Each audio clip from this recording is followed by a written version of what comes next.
হযরত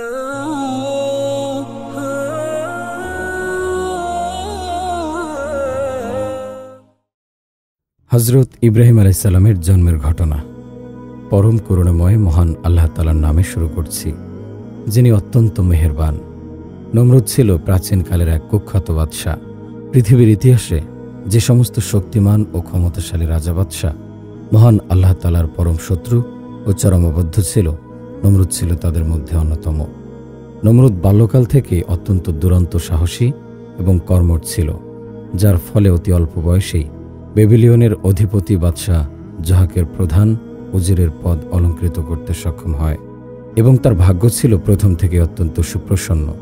তাই সে কিছুদিনের মধ্যেই প্রধান উজিরের পদ থেকে বেবিলিয়নের বাদশাহ হয়ে যায় এবং তারপর নিজের যোগ্যতা বলে তার ধন দৌলত এবং প্রভাব প্রতিপত্তি অতিমাত্রায় বৃদ্ধি করে ফেলে। এত বড় বিশাল সাম্রাজ্যের একচ্ছত্র অধিপতি হবার কারণে সে এতটাই বেশি মাত্রায় গর্বিত হয়ে পড়ল যে ধরাকে সরা জ্ঞান করে সে নিজেই নিজেকে খোদা বলে দাবি করে বসল। সে এইরূপ ঘোষণা দিল, আমি তোমাদের খোদা।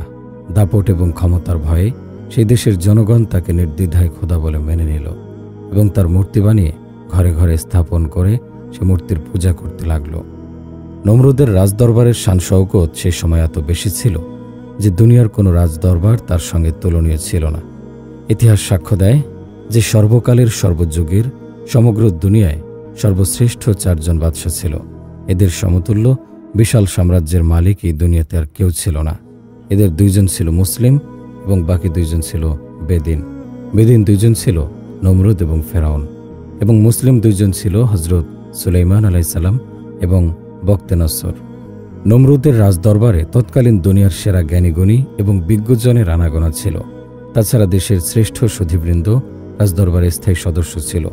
তারা রাজদরবারে সোনা রূপা নির্মিত মূল্যবান আসনসমূহে উপবেশন করত। নমরুদের রাজদরবারে সবসময় বহু সংখ্যক বিভিন্ন পেশাজীবী, শাস্ত্র বিশারদ, চিকিৎসক, ভূতত্ত্ববিদ, গণক, জ্যোতিষী এবং অন্যান্য শাস্ত্রবিদগণ হাজির থাকতেন। একদিন নমরুদ রাজদরবারের সিংহাসনে বসে আছেন, এমন সময় রাজকীয় প্রধান জ্যোতিষী এসে নমরুদকে কুর্নিশ করল। নমরুদ গম্ভীরভাবে জিজ্ঞাসা করল, কি সংবাদ জ্যোতিষী? বাদশার এমন প্রশ্নের জবাবে জ্যোতিষী প্রতিদিন হাসি মুখে উত্তর দেয়, কিন্তু আজ তার চেহারায় এক ব্যতিক্রমধর্মী দৃশ্য ফুটে উঠল। অত্যন্ত চিন্তিত এবং বিমর্ষ বদনে সে অস্পষ্ট স্বরে জবাব দিল, জাহাপনা, সংবাদ খুব একটা শুভ নয়। নমরুদ বলল, বিষয়টা কি, খুলে বলো। তখন জ্যোতিষী বলল, কিছুদিন হয় আকাশে একটি নতুন তারকার উদয় হয়েছে। এই তারকাকে লক্ষ্য করে আমি বিশেষভাবে গণনা করে জানতে পেরেছি আজ থেকে 3 দিনের মধ্যে আপনার রাজ্যে একটি শিশু তার মাতৃগর্ভে অবস্থান করবে। ভবিষ্যতে এই শিশুটি আপনার সঙ্গে চরম শত্রুতা করবে এবং সে হবে আপনার ধ্বংসের কারণ। জ্যোতিষীর মুখে এমন দুঃসংবাদ শুনে নমরুদ একাধারে ভীতি ও আক্রোশ মিশ্রিত কণ্ঠে গর্জে উঠল এবং সে রাজকর্মচারীদেরকে লক্ষ্য করে বলল, তোমরা জ্যোতিষীর কথা অবশ্যই শুনেছ। এই মুহূর্তে এই সংক্রান্ত ব্যবস্থা গ্রহণ করা অনিবার্য হয়ে দেখা দিয়েছে।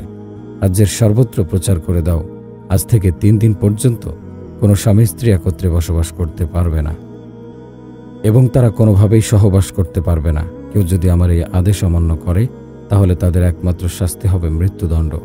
নমরুদ কেবলমাত্র এই ঘোষণা দিয়ে ক্ষান্ত হল না, সে তার লক্ষ লক্ষ সৈন্য সামন্ত এই কাজে নিযুক্ত করল যে তারা প্রতি প্রজার বাড়িতে প্রকাশ্যে গোপনে নজর রাখবে, যাতে কোনো গৃহে কোনো দম্পতি একত্রে বসবাস করতে না পারে। নমরুদের এই কঠোর আদেশ সম্পূর্ণরূপে পালিত হতে লাগল। তাছাড়া তার রাজ্যে এমন কারো সাহস ছিল না যে তার আদেশ অমান্য করে। মহান আল্লাহ তাআলার কুদরত এবং ইচ্ছার বিরুদ্ধে কারো কিছুই করার নেই। সে যে অবস্থার মধ্য দিয়েই হোক না কেন, মহান আল্লাহ তাআলা তার ইচ্ছাকে সফলকাম করবেন। এই নমরুদের ফরমান সারা দেশে যথাযথভাবেই পালিত হচ্ছিল। সমগ্র দেশের কোনো দম্পতি এই 3 দিনে একত্রে থাকতে পারেনি, অথচ মহান আল্লাহ তাআলা যা করেন তা অনায়াসে ঘটে গেল। নমরুদের এক দেহরক্ষীর নাম ছিল আজর। সে প্রত্যেক রাত্রে নমরুদের শয়নকক্ষে প্রহরীর কর্মে নিযুক্ত থাকত এবং তার স্ত্রী বাড়িতে একাকী রাত কাটাত। যেদিন নমরুদ এই কঠোর ফরমান জারি করল, সেদিন ঘটনাচক্রে আজরের স্ত্রীর মনে সহবাসের ইচ্ছা জাগ্রত হল। সে মধ্যরাত পর্যন্ত একাকিনী বিছানায় পড়ে ছটফট করে কাটিয়ে দিল, কিন্তু তার আর সহ্য হল না। সে অস্থির হয়ে বিছানা ছেড়ে স্বামীর সঙ্গে সাক্ষাৎ করতে বেরিয়ে এলো। আজরের স্ত্রী একাকী রাত কাটায়, এই জন্য তার গৃহে পাহারা দেয়া বা তার প্রতি নজর রাখার বিষয়টি কারো কাছে প্রয়োজনীয় মনে হয়নি। তাই আজ স্ত্রী নির্বিঘ্নে গৃহ থেকে বের হতে সক্ষম হল। পক্ষান্তরে নমরুদের শয়নকক্ষের দরজায় প্রহরী আজর বসে বসে সময় ক্ষেপণ করছিল। অনুকূল পরিবেশ ও অবস্থার প্রভাবে সেই দিন আজরের মনেরও অবস্থা দেখা দিল। তার শুধুই মনে হচ্ছিল, এই সময় যদি একটাবার তার স্ত্রীর সঙ্গে দেখা করা যেত তাহলে সে কতই না আনন্দ পেত। কিন্তু মনের ইচ্ছা মনের মধ্যেই ডুবে মরছিল। বাসনা পূরণ করার কোনো উপায় ছিল না। এদিকে আজরের স্ত্রী রাজপ্রাসাদের দরজায় এসে দেখতে পেল দরজায় নিয়োজিত প্রহরীরা তাদের জায়গায় বসে ঘুমাচ্ছে। অতএব সে সম্পূর্ণ বিনা বাধায় অন্দরে প্রবেশ করে স্বামীর সঙ্গে সাক্ষাৎ করল। তার স্বামী আজর পূর্ব থেকে কামজালে অস্থির হয়ে বসেছিল, সুতরাং এই সময়ে স্ত্রীকে দেখতে পেয়ে সে যেন আকাশের চাঁদ হাতে পেল। কারো মুখে কিছুই বলার দরকার হলো না। আজর তৎক্ষণাৎ উঠে ঘুমন্ত বাদশার পাশের কক্ষে স্ত্রীকে নিয়ে গিয়ে তার সঙ্গে সহবাসের কাজে লিপ্ত হল। সহবাসের পর আজর নমরুদের কক্ষে ফিরে এলো এবং তার স্ত্রী গৃহে প্রত্যাবর্তন করল। আজর তার স্ত্রীকে বলে দিল, সাবধান, কেউ যেন এই ঘটনা কোনোভাবেই জানতে না পারে, এবং তার স্ত্রী যথাসাধ্য গোপনীয়তা রক্ষা করল। বলা বাহুল্য, আজর দম্পতির মিলনের ফলেই মহান আল্লাহ তাআলা নবী হযরত ইব্রাহিম আলাইহিস সালাম পিতার ওরস থেকে মাতৃগর্ভে অবস্থান করলেন।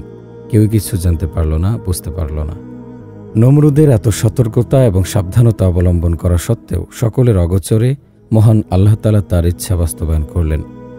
3 দিন অতিবাহিত হওয়ার পর সেই জ্যোতিষী রাজদরবারে এসে নমরুদকে বলল, জাহাপনা, আপনার এত সাবধানতা ও সতর্কতা সত্ত্বেও আপনার সেই চরম শত্রু মাতৃগর্ভে অবস্থান করেছে।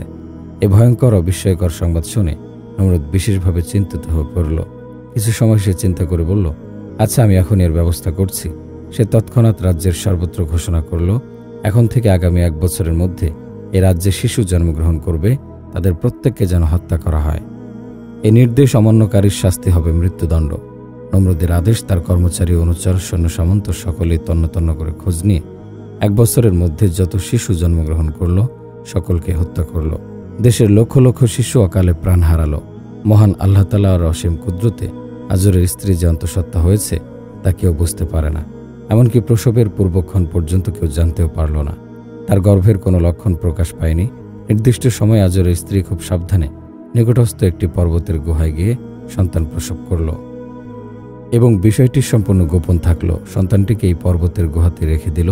তবে আজরের স্ত্রী প্রতিদিন অতি গোপনে একবার উঠে গিয়ে নিজের সন্তানকে দেখে আসতে লাগল। মহান আল্লাহ তাআলার অশেষ মেহেরবানি, ওই নবজাতকের হাতের একটি আঙ্গুল থেকে দুধ এবং আরেকটি আঙ্গুল থেকে মধু নির্গত হতে লাগল এবং শিশুটি তাই পান করে লোকচক্ষুর অন্তরালে বড় হতে লাগল। ধীরে ধীরে তার বাকশক্তির সঙ্গে তার কিছু জ্ঞান বুদ্ধি হল।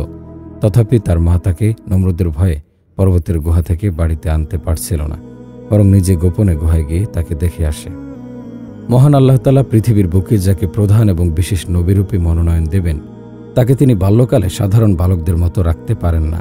তার মধ্যে নানা প্রকার বৈশিষ্ট্য এবং স্বতন্ত্রতা ফুটে উঠবে, এটাই স্বাভাবিক। সুতরাং হযরত ইব্রাহিম আলাইহিস সালামের মনে অতি স্বাভাবিক কারণেই নানা বিষয়ে অনেক প্রশ্নের উদ্রেক হতে লাগল। একসময় সে কথায় কথায় তার মাকে জিজ্ঞাসা করল, আচ্ছা, আপনি বলুন তো, আপনার প্রতিপালনকারী কে? তার মা জবাব দিলেন, তোমার পিতা আজর। আবারও প্রশ্ন করল, আচ্ছা মা, আমার পিতা আজরের প্রতিপালক কে? তখন তার মা বললেন, বাদশা নমরুদ। পুনরায় জানতে চাইল, নমরুদের প্রতিপালক কে? ইব্রাহিম আলাইহিস সালামের মা এই কথার কোনো জবাব দিতে পারলেন না। তিনি ঘরে ফিরে তার স্বামীর কাছে সন্তানের এই সমস্ত প্রশ্নের কথা খুলে বললেন। আজর জ্ঞানী ব্যক্তি ছিল। নিজের স্ত্রীর কাছে ছেলের সমস্ত কথা শুনে বুঝতে পারল এই ছেলেই সম্ভবত বাদশা নমরুদের শত্রু হবে। শুধু তাই নয়, ইব্রাহিম আলাইহিস সালাম এখন বেশ বড় হয়েছেন। সুতরাং মায়ের আদেশে সে দিনের বেলায় পর্বতের গুহায় থাকলেও রাতের বেলা বাইরে এসে প্রাকৃতিক দৃশ্য দেখেন। প্রাকৃতিক দৃশ্যের অপরূপ সৌন্দর্য দেখে তিনি মুগ্ধ হয়ে যান। তার মনে শুধুই প্রশ্ন জাগ্রত হয়, এই আসমান, জমিন, পাহাড়, পর্বত, বন, জঙ্গল, সূর্য, চাঁদ কোথা থেকে এলো? এগুলো কে সৃষ্টি করেছেন? এগুলোকে কেই বা লালন পালন করেন? একদিন রাতে হযরত ইব্রাহিম আলাইহিস সালাম আকাশের দিকে তাকিয়ে একটি উজ্জ্বল নক্ষত্র দেখতে পান এবং তিনি মনে মনে বললেন, এই বস্তুটিকে সবচেয়ে বেশি আলোকিত দেখা যাচ্ছে, সম্ভবত এটাই আমার প্রভু। কিন্তু কিছু সময় পর ওই তারকাটি যখন অস্তমিত হলো, তখন তিনি আবারও বললেন, এটা কখনো আমার প্রতিপালক হতে পারে না, যার কোনো স্থায়িত্ব নেই। কখনো আত্মপ্রকাশ করে, আবার কখনো আত্মগোপন করে। সে কোনো ক্রমেই প্রতিপালক হতে পারে না, সে কারো দ্বারা প্রতিপালিত হচ্ছে। অতঃপর তিনি যখন উজ্জ্বলময় চাঁদকে দেখলেন, তিনি ভাবলেন, এটি হয়তো আমাদের প্রতিপালক হবে, যেহেতু তাকেই সবচেয়ে বড় দেখা যাচ্ছে যখন রাত্রি ভোর হলো তখন চাঁদ অস্তমিত হয়ে আরও অধিক উজ্জ্বল সূর্যকে দেখে তিনি মনে মনে বললেন, এটিই সবচেয়ে বড় এবং উজ্জ্বল, সুতরাং এটি হবে আমাদের সমগ্র জগতের প্রতিপালক। কিন্তু তারপর দিনের শেষে সূর্য অস্তমিত হলো এবং তিনি মনে মনে ভাবলেন, যে উদয় হয় এবং অস্ত যায় সে কখনোই প্রতিপালক হতে পারে না। অবশ্যই এর কোনো প্রতিপালক রয়েছে, যার নির্দেশে এটি অস্ত যায় এবং উদয় হয়। অতঃপর তিনি নিজের স্বাভাবিক জ্ঞানের আলোকে বলে উঠলেন, নিশ্চয়ই আমি তার কাছে নিজেকে সমর্পণ করলাম, যিনি আসমান ও জমিন সৃষ্টি করেছেন, এবং আমি মুশরিকদের অন্তর্ভুক্ত নই। এর কিছুদিন পর তার মা তাকে পর্বতের গুহা থেকে গৃহে নিয়ে এলেন। বাহিরের কোনো ব্যক্তি জানল না এবং বুঝল না যে এই বালকই বাদশা নমরুদের শত্রু হবে। নমরুদের রাজ্যে তখন ব্যাপকভাবে মূর্তি পূজার প্রচলন ছিল। দেশের সাধারণ জনগণ প্রায় সকলেই দেবদেবীর মূর্তি পূজা করত। হজরত ইব্রাহিম আলাইহিসসালামের পিতামাতাও মূর্তি পূজা করত। তদুপরি তার পিতা আজর ছিল দেশের অন্যতম সেরা মূর্তি নির্মাণকারী। আজর মূর্তি বানিয়ে পুত্র ইব্রাহিমকে দিয়ে তা বাজারে বিক্রি করতে পাঠাত। ইব্রাহিম আলাইহিসসালাম তার নির্দেশ পালন করতেন, কিন্তু বাজারে গিয়ে বলতেন, তোমাদের ইচ্ছা হলে আমার কাছ থেকে এগুলো কিনতে পারো, তবে এটা সত্য, এগুলোর পূজা করলে তোমাদের কোনো লাভ হবে না। তার মুখে এই সমস্ত কথা শ্রবণ করে মূর্তি পূজারীর দল তার পিতার কাছে অভিযোগ করল, হে আজর, তোমাদের ছেলে আমাদের দেবদেবীর বিষয়ে খুবই খারাপ কথা বলে। এতে আজর হজরত ইব্রাহিম আলাইহিসসালামের প্রতি রাগান্বিত হন এবং বিরক্ত হয়ে একদিন তাকে জিজ্ঞাসা করল, ইব্রাহিম, তুমি আমাদের ধর্ম নিয়ে এমন খারাপ কথা আর বলবে না। এই সমস্ত কথা আমাদের সকলের জন্যই ক্ষতির কারণ হবে। তখন ইব্রাহিম আলাইহিসসালাম তার পিতাকে লক্ষ্য করে বললেন, আপনি এমন বস্তুর পূজা কেন করছেন যে চোখে দেখে না, কানেও শোনে না? এরা ভালো মন্দ করার কি শক্তি রাখে? এরা তো নিজেদের দেহ থেকে একটি মশা তাড়াতেও অক্ষম। ইব্রাহিম আলাইহিসসালামের কথা শুনে পিতা ধমক দিয়ে বললেন, ইব্রাহিম, তুমি আমাদের দেবদেবীদেরকে অপমান করছো। যদি তুমি এমনটা করতেই থাকো তাহলে আমি তোমাকে পাথর ছুঁড়ে হত্যা করব। ক্রমে ক্রমে দেবদেবী সম্পর্কে ইব্রাহিম আলাইহিসসালামের ধারণা এবং উক্তিসমূহ তার পিতামাতা ছাড়াও বাহিরের অনেক লোক জানতে পারে। তারা তার উপর অসন্তুষ্ট হয়ে তাকে শায়েস্তা করার জন্য বাদশা নমরুদকে এই সমস্ত ঘটনা বলে দিল। বিষয়টি জানতে পেরে নমরুদ ইব্রাহিম আলাইহিসসালামকে দরবারে হাজির করল। ইব্রাহিম আলাইহিসসালাম যখন ঘরে প্রবেশ করলেন তখন নমরুদ উপস্থিত ছিল, কিন্তু ইব্রাহিম আলাইহিসসালাম তাকে সেজদা না করে উন্নত মস্তকে নমরুদের সামনে দাঁড়ালো। নমরুদ অত্যন্ত ভালোভাবে জিজ্ঞাসা করল, তুমি আমাকে সেজদা করলে না কেন? ইব্রাহিম আলাইহিসসালাম জবাব দিলেন, আমি একমাত্র আমার প্রভু ছাড়া অন্য কাউকে সিজদা করি না। নমরুদ জানতে চাইলেন, তোমার প্রভুকে? ইব্রাহিম আলাইহিসসালাম বললেন, তিনি জীবিত ও মৃত করতে পারেন, তিনি আমার প্রভু। নমরুদ বলল, কাউকে মারতে এবং জীবিত রাখতে আমিও পারি। এ কথা বলে পাপিষ্ঠ নমরুদ দুইজন বন্দীকে দরবারে হাজির করে একজনকে মুক্ত করে দিল এবং অন্যজনকে হত্যা করে ফেলল। অতঃপর বলল, দেখলে তো আমি বাঁচাতে এবং মারতে সক্ষম, এরপরেও কি আমাকে তুমি প্রভু মানবে না? ইব্রাহিম আলাইহিসসালাম বললেন, আমার প্রভু সূর্য পূর্ব দিক থেকে উদয় করেন এবং পশ্চিম দিক থেকে অস্তমিত করেন। যদি তুমি সত্যি খোদা হয়ে থাকো তাহলে সূর্য পশ্চিম দিক থেকে উদয় করে দেখাও। নমরুদের কোনো জবাব দিতে পারল না, সে চুপ করে থাকল। অতঃপর ইব্রাহিম আলাইহিসসালাম চুপচাপ রাজদরবার থেকে বের হয়ে আসলেন। ওই দিন ইব্রাহিম আলাইহিসসালাম এবং নমরুদের মধ্যে যে সমস্ত কথা হয়েছিল তাতে অনেকেই দিব্য জ্ঞান লাভ করল এবং তওবা করে মহান আল্লাহ তাআলার প্রতি ঈমান আনল। সুপ্রিয় দর্শক মণ্ডলী, প্রতিদিন নতুন নতুন ভিডিও পেতে আমাদের চ্যানেলটি অবশ্যই সাবস্ক্রাইব করুন এবং পাশে থাকা বেল আইকনটি প্রেস করতে অবশ্যই ভুলবেন না। এবং সেই সাথে আপনার যে কোনো মতামত আমাদের জানাতে আমাদের ভিডিওতে অবশ্যই কমেন্ট করুন। আশা করি আপনারা সবাই ভালো থাকবেন এবং সুস্থ থাকবেন। আসসালামু আলাইকুম।